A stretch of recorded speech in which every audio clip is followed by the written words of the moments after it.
Assalamualaikum warahmatullahi wabarakatuh. Ketemu lagi bersama saya Mr. Ju di channel Anti Trading. Tradingin seperti apa? Ya nggak bikin rugi. Tapi ini penontonnya nggak ada semuanya. Perpuasa nih. Trading yang seperti apa? Ya nggak bikin rugi. Nggak bikin rugi, nggak bisa bikin Anda tersakiti. Trading yang dapat bini. Apa? Buat dapat bini. Oh ya, trading buat dapat bini bisa. Buat nambah bini. Buat nambah bini bisa. Trading yang merugikan, yang menipu Anda, yang buat Anda patah hati sehingga stres, susah move on, akhirnya teman sendiri diajak ngopi maghrib sore hari, ketemu teman sendiri, malu sendiri, nggak mau ngenalin sendiri, ngaku sendiri. Hari ini kita akan ngobrolin bisnis bersama Bapak Fandi.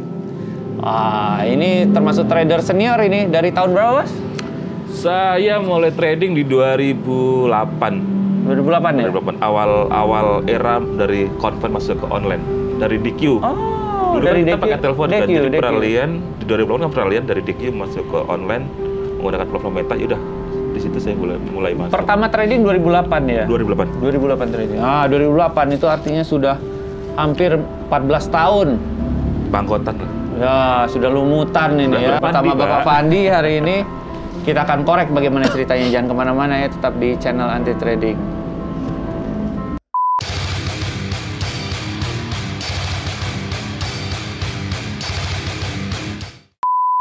Bagaimana Pak Fandi, sehat? Alhamdulillah. Alhamdulillah sehat ya. Puasa lancar ya? Shindairu. I'll be gone, I'll be stuck, I'm done. Insya Allah. Insya Allah lancar ya. Oke. Ini kita perlu ini nih, konten kita ini sudah di-subscribe oleh 130 orang. Manusia semua. Alhamdulillah. Tolonglah kalau butuh saya, maksudnya saya yang butuh untuk naikin subscriber. Tolonglah Anda ini, kita akan lebih banyak lagi ngundang senior-senior yang lain ya. Kita akan ke kantor-kantor para pialang-pialang itu. Kita akan korek satu persatu manajer-manajernya, analisnya. Kali ini kita akan ketemu dengan orang yang sudah lama sekali. Ini berkecimpung di Jakarta Pak ya selama ini ya Pak ya? Betul. Di Jakarta. Di Jakarta lebih banyak di online ya Pak ya? Betul. Lebih banyak di online, megang 3 perusahaan besar untuk online-nya. Senior, Anda bisa komen, tulis di komen tuh pertanyaan buat Pak Fandi juga. Live sekarang juga Anda ketik juga bisa. Padahal kita nggak live ya. Yeah. Boleh tapi kan dia gitu kan. Anda langsung teks aja ke admin kita ya. Pak Fandi 2008 tuh. 2008. Pertama itu di perusahaan apa tuh? Saya dulu di 2008 itu gabung di perusahaan namanya Cayman Trust. Cayman, betul. Cayman Trust. Itu 2008, kemudian mereka itu tersangkut sesuatu yang di luar. Ini kita sebutin merek nggak apa-apa nih? Udah, sekarang udah nggak ada.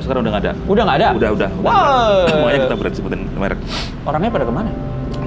Jadi dulu itu perusahaan itu sehat. Kemudian dia itu punya sisi lain yaitu kayak fixed income lah gitu kan. Oh, nggak Tapi boleh ya? Nggak boleh. Nggak boleh dong. Sebenarnya perusahaan sehat karena di sisi fixed income dan ini di sisi yang satu ini bermasalah. Akhirnya berimbas kepada Bisnis yang lain. holdingnya Ya. gitu kan. Akhirnya udah, kita bubar. Nah setelah itu ya kita melalang buana. Saya sempat dulu namanya. Itu berapa lama tuh di Cayman? Sekitar 3 tahunan ya. 3 tahun. Mulai dari marketing dong. Oh, saya masuk di IT. Oh, masuknya dari IT? Betul. Oh, masuk dari IT. Masuk di IT, collab, kemudian saya gabung di Top Growth. Top Growth Future. Itu berarti 3 tahun di Cayman itu IT?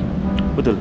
IT ya? Jadi kita waktu itu kan peralihan dari DQ ke ke online kan butuh infrastruktur Yes, IT kan yes, untuk meta dan yes. sebagainya. Saya di bagian dapur ini. Oh, dulu kita telepon kan. Betul, gitu. Hanseng DQ, buy one lot. Next. Ya. Nggak taunya udah tutup ya. Lempar telepon. Lempar telepon ke kaca dealing tuh biasanya kan. Buat Betul, gitu. betul. Jadi buat Anda yang baru kenal trading di tahun-tahun 2020, 2019, wah Anda ya keren lah maksudnya keren. Online. Tapi zaman dulu kita pakai lempar-lemparan telepon. Memang gagang telepon. Anak sekarang kenal nggak sih namanya bentuknya telepon gimana? Kayaknya enggak. Kayaknya enggak ya. Taunya handphone ya. Betul. Telepon bos, telepon yang ada gagangnya, ada nomornya dipencet, apa diputer. Nah itu namanya telepon. Itu dilempar tuh, itu gunanya buat dilempar ke kaca diling. Kalau lagi kalah monitor diangkat, dibanting. Monitor dibanting, iya. Dulu trader dulu mah gampang, banting monitor boleh ya? Boleh. Boleh ya, asal punya investor. Betul. Nggak punya klien, banting-banting lu siapa gitu ya? Banting balik. Banting balik. Sama security. Sama security. 2007 ke bawah tuh, masih DQ, kita masih menggunakan by phone ya. IT, nah ini soalnya banyak yang nonton juga dari newbie-newbie gitu bos. Iya? Yang baru belajar trading, yang pengen kerja di dunia trading. Betul. Jadi kayak kemarin kita Mr. Ako itu dari investor gitu. Kemudian salah satu pemilik kita Horror Kopi udah diangkat belum sih? Belum kami. Belum ya. Nah, kita udah tapping juga untuk salah satu pemilik kafe kopi. Dulunya mulai dari marketing. Oh. Nah, ini Pak Pandi mulai dari IT. Betul. Sehingga sampai sekarang. Oke, Caiman 3 tahun IT, kemudian pindah ke Top Grow. Kemudian saya pindah ke Top Grow, waktu itu kan saya ngelamar IT. Legal ya, legal ya. Legal. Masih ada, sekarang masih ada. Masih ada ya? Saya ngelamar IT, kan buka lowongannya IT di situ. Cuma waktu saya masuk di dalam, ternyata aku ditaruh di bagian riset. Oh. Nah, karena IT-nya masih ada, jadi Nggak nunggu mati dulu. nunggu mati dulu mungkin. Nah, akhirnya mungkin dipikirnya saya cocok di bagian riset, kemudian saya diarahkan ke riset. Tapi nggak lama di situ, nggak nyampe setahun lah pokoknya. Saya ada perusahaan forex juga, dia butuh IT. Waktu itu namanya Asia Pacific Futures. Asia Pacific Futures. Berkantor di Hayamuruk, saya ngelamar dan diterima sebagai IT lagi. Nah, disitulah kita ngolah dapur. Oh, berarti lagi. Top Grow nggak lama ya? Kurang dari setahun. Kurang dari setahun. Karena saya nggak cocok, saya orang IT kerja di riset kan, suruh baca dan nulis kan, saya nggak cocok kan. Saya pindah ke Asia Pasifik sampai dengan tahun 2013 dijual. Oh, APF-nya dijual. Asia Pasifik Futures Iya. dijual, kemudian ganti nama Garuda Berjangka. Garuda Berjangka. Betul. Akhirnya saya ikut di Garuda Berjangka di Oke. manajemennya situ. Sampai akhirnya Garuda Berjangka itu kan dulunya kan dia menerapkan satu sistem di mana di Indonesia belum ada yang menerapkan itu. Apa tuh? Waktu itu kita gebrakan dari spread. Di Indonesia waktu itu kan tahun segitu kan belum ada yang namanya spread 1. Iya. Kita keluarkan spread 1. Wah, keren. Betul. Ada 10 ya, Betul. 10, 15. Betul. Akhirnya kan Tuh. hampir semua perusahaan yang sejenis ya mungkin merasa cemburu karena ya kita punya nilai value yang selling value yang luar biasa gitu. Akhirnya semua nasabah itu hampir kita tuh nggak pernah nyari nasabah, datang sendiri karena Murah gitu kan. Jadi spread ya, Anda harus tahu spread itu adalah selisih harga beli dan harga jual ya. Dan itu merupakan otoritas hak dari si broker ya, Betul. mau bikin 1, Betul. 2, 5 gitu ya. Betul. Jadi pintar-pintar milih broker yang legal dan murah, spread ngepek untuk BP ya. Betul, cepat. Semakin spreadnya sempit itu kan semakin BIP kita semakin cepat gitu kan. Spread Buat satu tik poin, doang, sisanya balik profit. modal, iya. Iya, BP sisanya profit. Garuda Berjangka ya. Garuda Berjangka. Garuda Berjangka masih ada sampai sekarang ya? Sekarang masih ada, cuma udah manajemennya waktu saya di sana kan masih Jepang, holdingnya Planet Jepang kan. Oh, Terus iya. sekarang tahun 2015 Garuda Berjangka udah diakuisisi oleh investor lokal. Oh, jadi Jepang Berjangka. Masih Garuda Berjangka. Oh, iya. Oh, masih Garuda Masih, Berjangka. masih. Oh, masih. Oh, beda sama Jepang Berjangka itu? Beda. Nah, di situ pas diakuisisi saya nggak ikut karena saya udah beda pemikiran lah gitu kan. Beda visi. Konsep bisnisnya udah beda gitu kan. Saya Masih IT ya? Enggak, saya di situ udah nyeber ke online marketing. Oh, sudah ke IT online? tapi lebih fokusnya ke digital marketing. Oke.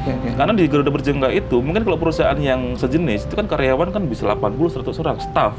Di Garuda Berjangka cuma 11 orang. Oke. Karena mereka udah by system dan online, digital semua. Makanya dia bisa menghemat kos. Bayangkan berapa yang bisa dihemat? Dari 80 orang karyawan misalnya kan jadi 11 orang. Udah menghemat berapa puluh persen. Iya. Dari Saya perkembangan teknologi. betul. Ya. Nah, habis itu Sudah mulai nyari nasabah. udah saya di situ IB terbesar. Garuda IB Berjangka. terbesar. Wah. Karena saya IT. Iya dong. Ya, Tahu kan selalu pegang kunci kan. Kata kuncinya saya pegang. Iya, Makanya saya untuk cari iya. nasabah. Ya, saya menyumbang beratnya total margin ya IB terbesar di Garuda Berjangka. Berapa tuh? Terbesar? Satu count? total ya. Mungkin ya kalau total. Satu kon aja yang gede berapa? Paling gede berapa? Paling gede saya dapat nasabah itu dari Papua. Itu hampir 22 M. 22 M. 22. Dan komisi saya waktu itu hampir 3 bulan berturut-turut itu 450 juta. Komisi 450 juta per bulan. Selama 3 bulan berturut-turut. Iya. Itu yang dari nasabah Itu aja. tiap jam pijet kali ya? Setiap detik itu ya 5 juta. Iya, terapis Ya, dipanggil ke juta, kantor ya. ya boleh ya? Kadang angkringan aja sudah ke kantor kita. Dari kantor ya, iya. Enggak usah iya. bercanda. Iya buat Anda yang mau mau komisi benar, komisi benar gede ya, Benar. buat di bisnis ini gede ya. Untuk komisi. Makanya kalau buat rekan-rekan yang di sana mungkin kalau mau aku nggak bisa trading lah misalnya kan, tapi aku mau duit besar, jadilah IB. Jadi IB Pasti nggak ada resiko. pasti nggak ada resiko. 100% zero resiko. Zero resiko. Kenapa tuh? Ya karena kan kita hanya mengenalkan, kemudian ya mungkin kalau kita meskipun kita nggak bisa edukasi ya, kita mengenalkan, kita bawa orang itu ke mungkin yang bisa ngerti, dan itu udah komisi dari referral yang kita bawa itu udah menjadi hak kita. Oh iya. Kita nggak mengeluarkan apapun. Iya, walaupun dia berbisnis dengan pihak itu. Betul. Karena kan si company sendiri akan menghargai usaha kita. Jadi berdiri di bawah bendera apa? Di bawah bendera company? Bisa langsung ke company, bisa lewat mungkin perwakilan marketing yang Oh, ada di situ, kita gitu. model referral aja. Betul, Model betul. referral. Iya. Nah, itu tahun berapa tuh terakhir di sana tuh? 2015. 2012 ya. 15. 15. Dari 15 terus pindah ke 2015 saya pindah di Mentari waktu itu. Jadi Mentari itu ada kapal, sebuah kapal yang waktu itu nggak ada nakodanya. Jadi kita suruh jalanin online-nya di situ. Mentari. Oh iya. Mentari, ya sambil kita memperbaiki sistemnya ada. Jadi si owner pengennya kan mengadopsi sistem yang ada di Garuda tadi untuk diadopsi ke Mentari. Oh iya. Karena iya. udah nggak ada IT lagi di situ kan, udah nggak masuk ke IT, udah fokus di marketing. Sampai sekarang udah bisa dibilang trading for life. Trading sendiri. Ya, trading sendiri. Dan udah marketingnya sudah sedikit-sedikit udah saya agak tinggalkan karena ya saya lebih fokus menyusun gimana saya trading supaya profit konsisten dan nggak ada risiko itu aja.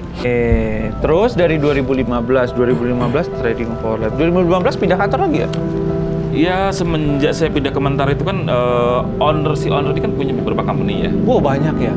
Jadi termasuk salah satu big boss terbesar untuk di bisnis ini ya di Indonesia ya. Di Indonesia. Karena memang ada beberapa company ya mungkin dari antara company-company kan mungkin ada yang stuck, ada yang jalan dan sebagainya. Ya akhirnya saya pindah-pindah lah, kita Mentari udah oke, kita pindah ke mana dan sebagainya. Gitu. Ya. Berarti sekarang masih connect sama Mentari atau sama? Sebenarnya sekarang kalau untuk bisnis sih saya masih dalam artian kita ya kalau memang ada yang mau trading kita arahkan ke sana. Cuma kalau untuk official kita udah enggak, karena saya memilih jalan untuk bebas berekspresi gitu kan. Kalau saya di perusahaan teman-teman kan gerak saya kan terbatas. Kalau saya di luar perusahaan, saya tetap bisa bantu perusahaan dan saya bebas berekspresi. Oh, jadi penghubung aja ya nasabah ke perusahaan gitu ya? Tepatnya sih saya sudah mengarah untuk membuka sekolah forex. Karena di Indonesia ini sekolah forex yang independen jarang. Kebanyakan sekolah forex pasti nembeng sama company. Meskipun itu namanya berbeda dan sebagainya, itu pasti ada sangkut pautnya lah seperti itu. Makanya saya ingin buka sekolah forex yang benar-benar independen. Makanya saya jauh dari Jakarta, saya pindah ke Jogja, saya pengen buka di Jogja. Karena apa?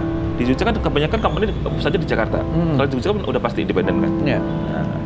Nah, pengen saya kan itu kita visi saya itu pengen memberikan edukasi kepada orang-orang yang selama ini belum aware terhadap teknologi, terutama teknologi investasi ya. Karena kan banyak sekali sekarang platform investasi yang nggak jelas juga. Nggak jelas itu kan. Makanya saya pengen jangan sampai masyarakat kita ini tertipu dalam artian pancing iklan lah, kepancing marketing ngomong akhirnya masuk duit, habis dan sebagainya. Itu jangan sampai. Makanya pengenan saya adalah memberikan edukasi ya supaya orang itu benar-benar tepat untuk dalam memberi investasi Iya. seperti itu.